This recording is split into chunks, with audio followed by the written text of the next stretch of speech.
Salve, salve, rapaziada! Bora reagir à paródia que saiu hoje lá no Fute Paródias. Arbitragem caótica, Vini e Virgínia, Palmeiras líder, Estevão brilha e mais. Muita coisa aí pra gente falar, mas o foco principal, claro, vai ser em relação à arbitragem. Eu acho que já tava na hora de fazer uma paródia, né, de ter alguma coisa aí sobre a arbitragem pra gente poder conversar sobre isso. E eu não vou ser clubista na minha análise que eu vou fazer no final do vídeo. Espero que você assista até o final, você palmeirense principalmente, para escutar o que eu tenho para falar antes de comentar, de julgar.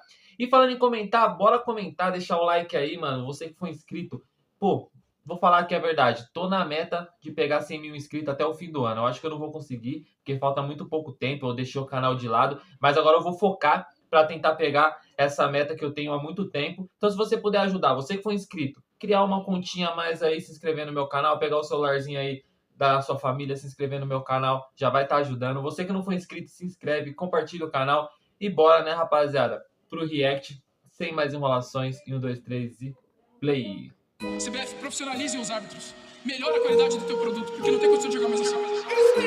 Por favor, CBF. Vamos pular a parte que é próximo daquele vídeo bom. A passa não merece, diga-se Vamos, girão de forte, quem explica essas joizadas? Os lances que nem dá pra acreditar. Soberano e imortal, tô na broncação. Os árbitros que é bom até chegar. Será que tinha metano no drink? Mano, essa juizada tá na Disney. É um Mickey com apito e geral pronto. E o Pateta na sala do VAR. Escuta bem, Vitória tá na pilha com a arbitragem. Mas foi jogaço, duas equipes alta voltagem. Duas viradas contra três, cartão vermelho sem massagem. Papo 10, eu Ryan sem baldora, uma sacanagem. Pacto do porco, segue bufando. Número mix foi virada no santo. A dupla foca é um loop perfeito. Bebeto e Romário eles estão encarnando. Magia é tão forte que até a arbitragem salvou a equipe do pentagrama. Um pouco tá safe, quer reclamar. Procura o capeta que agora tá enfocando. É pacto, derruba o Flamengo, um pouco é ligeiro e passou o Urubu. Alívio pro Bru, duas expulsões em fio. Bahia quebrou o jejum. Horaciano, dupla dança inspirou. E o Danilo e Kung Fu. Agora o clã do Mavaldão tá sentindo o pavor do clã do Bezebu. A briga pelo título tá braba. A tropa do perdão que tá no top. O Flamengo que era líder levou o taca. O Cruzeirão sofrendo pro esporte. Com um milagre vai pro Raposinho. Levanta a 13 agora o Big. E depois arrancou no cangote. Só eles não tomam outro capote. E a União Corinthians tá insana.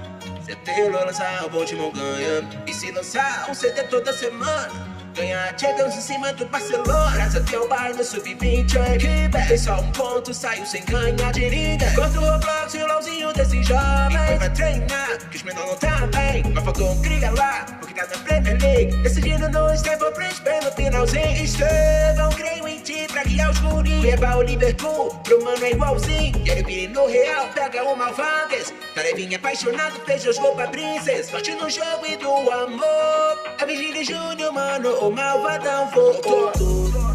E a Virgínia agora é a malvada. O Ipim quer te tirar níveis globais. É só apenas que você devolva a casa pro malvado repousar em paz. Agora eu quero ver quem para o Vini. Parado no perfume da Ipim. Carlão libera a Virgínia pra concentrar. Com praça na Copa do Canadá. É, rapaziada, tem muita coisa pra gente falar, mas vamos começar falando de coisa boa, né? Vamos falar de amor, de love, Vini Júnior e Virgínia, Vini Virgínia, não sei como é o chip, mas o que eu sei é que se a Virgínia for em todos os jogos da seleção brasileira, o Malvadeza vai jogar demais. Vai jogar bem, vai desencantar pela seleção, e eu espero que ela comece aí, a partir de agora, né, nos jogos da seleção, com a camisa do Vini, começa a filmar stories. Só não filma ele dentro de campo, porque senão ele vai começar a tentar se esconder e dentro de campo ele tem que aparecer, né? E se ela for em todos os jogos da Copa do Mundo ano que vem, já era, a Copa do Mundo é nossa. Então, tomara que a Virgínia comece a assistir os jogos da seleção brasileira. Falando, né, em seleção brasileira, o Estevão tá jogando muito bem lá pelo Chelsea também, tá metendo gol. Ele teve mais chances e mais oportunidades que o Endrick, né? O Endrick não apareceu na paródia, mas é uma coisa que eu tava pensando agora há pouco. O Endrick, ele foi pro Real, não tem muita chance de jogar lá, porque o time do Real é muito forte, né? Ele não tem espaço para ser titular lá. Então acaba que ele fica muito no banco. As oportunidades que ele teve foram poucas, mas ele entrou bem em algumas. Já o Estevão, ele já consegue jogar mais nesse time do Chelsea. Então talvez se o Endrick fosse para outro time, onde ele tivesse mais oportunidades, ele também jogaria como o Estevão está jogando. Mas não dá para negar que o Estevão tá fazendo mais do que o Endrick. Ele tá fazendo o que a gente esperava que o Endrick faria, né? Mas eu acho que os dois ainda são muito jovens, tem muita coisa para acontecer, muito futebol pela frente, né, rapaziada? E saindo um pouco da Europa, falando do futebol brasileiro, o Palmeiras líder com méritos também, porque é um time que perde muito pouco. O Flamengo, ele perde alguns jogos que não pode perder. O Cruzeiro, ele perdeu o gás ali em um momento, tem momento que tá muito bem, tem momento que começa a empatar muito, a perder jogos, e o Palmeiras não. O Palmeiras sempre, desde da era Abel, né, vamos dizer, até um pouco antes, mas o Palmeiras é um time muito regular que perde muito pouco, né, empata pouco também. O Palmeiras vence a maioria dos seus jogos, e isso faz com que um time, dentro de um campeonato de pontos corridos, seja muito forte, né, e se você quer brigar pelo título com um time como o Palmeiras, você não pode perder pontos como o Flamengo perde, por exemplo, né? Mas tem muito campeonato para rolar ainda. Tô elogiando o Palmeiras, por quê? Porque o Palmeiras tem um ótimo time, o Palmeiras tem um grande time. Eu espero, de verdade, que eu esteja certo nisso que eu vou falar. Eu acho que o Palmeiras não tem culpa do que acontece em relação à arbitragem, nem o Palmeiras, nem os clubes. Eu acho que a CBF, ela tem culpa por não profissionalizar os árbitros, por não ter uma organização melhor em tudo que ela faz, porque tudo que a CBF faz, ela caga. Ó, a seleção sub-20 apareceu aí, ó, era uma coisa que a gente tinha muito forte. Nossa seleção profissional também, né, era uma coisa que a gente tinha que era muito forte, era orgulho, e hoje só decepção. Então a CBF, tudo que a CBF coloca a mão, ela estraga, ela faz bosta, né, atualmente, e eu acho que a CBF, ela tem sim que profissionalizar os árbitros, ela tem que dar um suporte melhor para os árbitros e punir alguns que são horríveis, como esse Ramon Abate-Abel, como a maioria dos árbitros que a gente tem aí, né? São horríveis e são considerados os melhores árbitros do nosso país. Então imagine quem são os piores. Eu acho que na Várzea tem árbitro melhor do que esses caras que apita o Brasileirão. Mas eu acho que a CBF também não existe isso. Eu quero muito acreditar que não existe isso de tá sendo feito uma coisa para o Palmeiras ganhar, tá sendo feito algo para esse time ganhar e para aquele time perder. Porque se isso acontecer realmente no futebol, às vezes eu suspeito, pô, aquela época do Textor, ele falou ali de maneira muito exagerada, mas algumas coisas eu parava para pensar, eu falava, pô, realmente. E se tratando de Palmeiras, muitas coisas assim acontecem. Então é por isso que a gente pega no pé do Palmeiras, por exemplo. Mas o Palmeiras não tem culpa, porque a arbitragem erra para todo mundo. Vou até falar do jogo, né, do Choque Rei que teve aí toda essa polêmica, mas só para deixar claro que eu acho que o Palmeiras não tem culpa, que não está sendo nada feito, que a CBF não quer que nenhum time ganhe. É incompetência mesmo da CBF, da arbitragem. Só que se isso acontecer, né, se tiver envolvimento de casa de aposta, que a gente viu tanta coisa já no futebol, é uma decepção, uma vergonha, porque o futebol é a felicidade de muitas pessoas, né? A gente ama o futebol, a gente assiste futebol para torcer para o nosso time. E se um dia eu descobrir que realmente tudo que acontece nos bastidores do futebol já é planejado para um time ganhar, para um time perder, eu vou ficar muito triste porque eu não vou mais acompanhar, né? Porque uma coisa é você assistir uma novela, que você sabe que a novela tá sendo ficção. Outra coisa é você assistir uma coisa que você acha que é real e na verdade não é. Então, igual as pegadinhas que tem na internet, entendeu? Então, eu acho, sinceramente, que a CBF não escolheu o campeão. A gente fala zoando, mas não escolheu o campeão. Que o Palmeiras não faz pix, nem nada. Mas, cara, às vezes a gente começa a parar para pensar e a gente começa a criar suspeitas. Por quê? Porque, por exemplo, deixa eu só citar ali, né, a declaração do Marlon, que eu acho que foi muito importante. Eu acho que os jogadores têm que se posicionar mais, os jogadores têm que ter menos medo de se posicionar e tomar punição e ficar marcado com os árbitros. Tem que falar assim, não só os jogadores como os dirigentes dos clubes. Eu acho que ao invés, por exemplo, do Palmeiras tirar a onda da Leila, do Abel, dos jogadores do Palmeiras tirar a onda de ter ganhado com um erro de arbitragem, eles deveriam se posicionar também.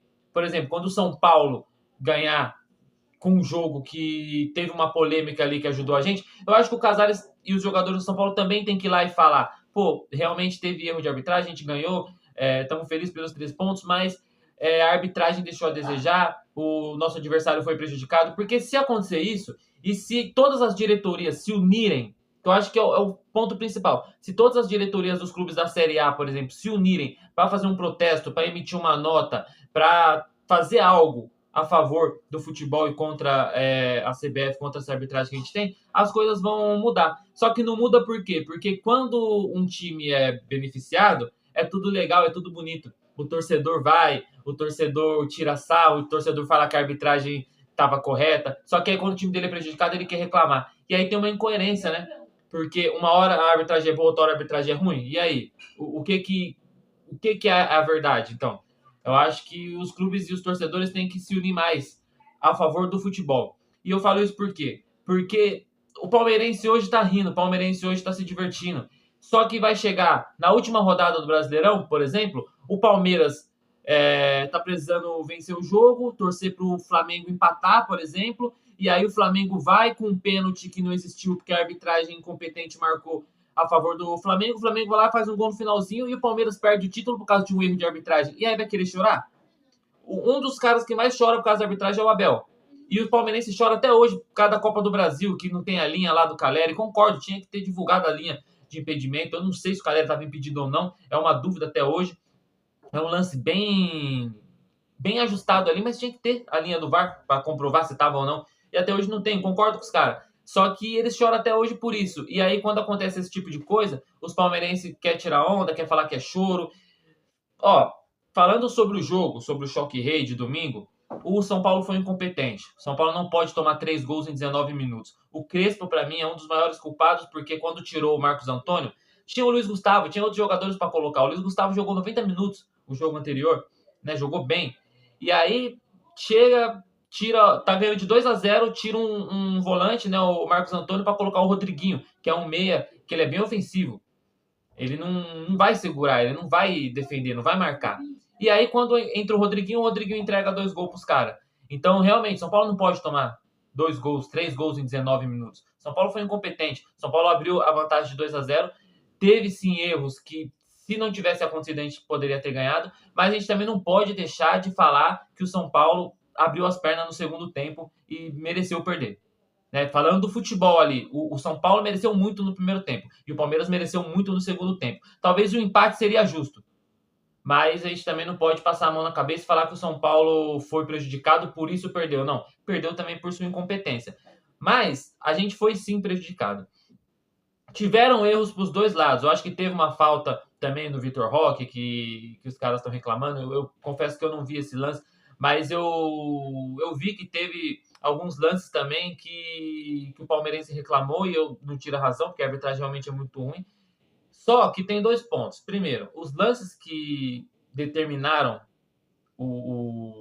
a polêmica toda interferiram diretamente no resultado do jogo. Porque se o São Paulo tivesse aquele pênalti, que foi pênalti, sem querer também é pênalti, o Tapia estava na disputa da bola. Então, se aquele pênalti tivesse sido marcado, a gente poderia ter abrido 3-0, aberto 3-0, e com 3-0 seria mais difícil do Palmeiras virar. Ainda mais naquela altura do jogo, talvez pudesse empatar, mas a gente teria uma chance a mais. O primeiro gol do Palmeiras, houve uma falta do Gomes no Tapia, se não me engano. Algum jogador do Palmeiras, que eu não lembro qual agora, fez uma falta no Tapia lá no começo da jogada. Falta que, contra o Corinthians, não lembro que jogo, teve 2 gols do Corinthians anulados por conta de faltas como aquela. Anularam 2 gols do Corinthians por causa que no começo da jogada teve faltas como aquela. Só que a falta de critério da arbitragem, que é uma das coisas que mais me irrita, porque a arbitragem do Brasil é muito confusa. Em um jogo alguma coisa pode, no outro jogo a mesma coisa não pode. Então, por falta de critério, não foi marcada essa falta lá no começo da jogada e o Palmeiras fez o primeiro gol, que abriu as portas ali para poder fazer mais 2. Então, teve muita coisa que realmente prejudicou o São Paulo. O São Paulo foi realmente prejudicado. Se o Andrés Pereira tivesse sido expulso, a gente teria mais chance de ganhar o jogo, porque aquele pisão do Andrés Pereira foi sem querer. O cara não quis machucar o Marcos Antônio, eu sei disso. Só que sem querer também, na regra diz que mesmo se for sem querer, o pé acima do tornozelo ali, pisão é expulsão. Assim como o Rigoni foi expulso. O Rigoni, eu acho que aquele lance do Rigoni era para amarelo, porque foi o Daverson que chutou o pé do Rigoni, se você for ver. Só que o Rigoni foi expulso no jogo contra o Fortaleza. Então, assim, tem coisas que eu não consigo entender. Alguns lances em alguns jogos é para vermelho, o outro é para amarelo, o outro não é nada. E o que mais me irritou nesse jogo foi a ausência do VAR. O VAR deveria ter chamado o juiz para ver esse lance do Andrés Pereira, para ver esse lance do pênalti. Se tivesse chamado o juiz para ver o lance do Andrés Pereira, o lance do pênalti e o lance da falta que ocorreu lá no começo do gol, mesmo que ele não marcasse, a gente já tá puto, mas pelo menos o VAR chamou. Eu não entendo por que o VAR não chamou. É isso que a gente começa a parar para pensar nas coisas. E também teve o lance do Bobadilha, né? Mas a questão do Bobadilha, realmente, ele poderia ter sido expulso. Mas a primeira falta que ele faz não era para amarelo. Então, por um erro da arbitragem de ter dado um amarelo naquela falta, que ele não fez falta, na verdade, o primeiro lance do Bobadilha nem foi falta, ele deu amarelo. A segunda vez foi falta e ele deveria ter dado amarelo. Ele não deu, acabou não expulsando o jogador de São Paulo. E talvez por isso que ele não marcou o pênalti, entende? Eu acho que a arbitragem brasileira às vezes faz muito isso, de querer compensar um erro com o outro. E aí ele determina o resultado do jogo, prejudica um time, acaba ajudando o outro, e não prejudica só um time. Porque nesse jogo ele prejudicou o São Paulo, prejudicou o Cruzeiro, o Flamengo, que está na briga pelo título contra o Palmeiras. No jogo do Grêmio, ele prejudicou o Grêmio, que está, né, numa briga ali para buscar pontos. No jogo do Vitória, ele prejudicou o Vitória, poderia ter prejudicado o Vasco, porque são dois times ali que estão brigando para não cair. Então, às vezes, um resultado, um lance besta, determina o campeonato. E é isso que a gente quer mudar. Eu não tô aqui para chorar, para falar, o São Paulo foi prejudicado. É porque realmente tem que mudar, a arbitragem tem que mudar, cara. Independente se for contra o Palmeiras, contra o São Paulo, contra o Flamengo, tem que mudar. Porque desse jeito não dá, não tem mais vontade de assistir futebol.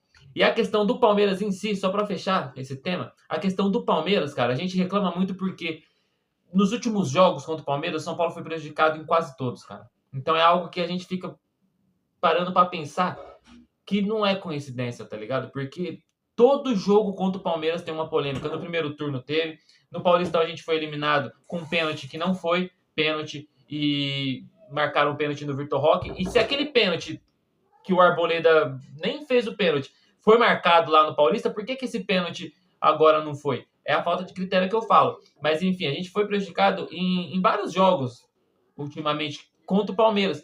Então, já tá ficando chato essa parada de, pô, toda vez contra o Palmeiras, a arbitragem vai lá e prejudica a gente.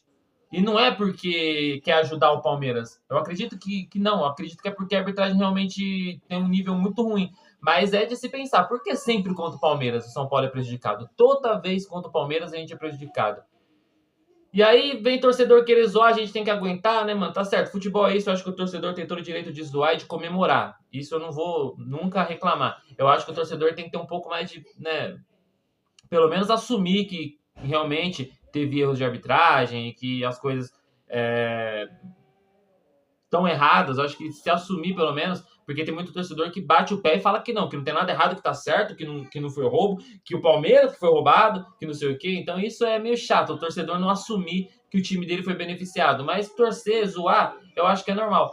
Só que aí acaba sendo engraçado, né, mano? O torcedor do Palmeiras querer zoar o São Paulo porque ganhou da gente, sendo que toda vez precisa de ajuda pra ganhar de nós, mano. E um time como o Palmeiras não precisa de ajuda pra ganhar de ninguém. Olha o elenco dos caras, olha a estrutura que o Palmeiras montou, olha o técnico que o Palmeiras tem. Pra mim, o Palmeiras é um baita de um time.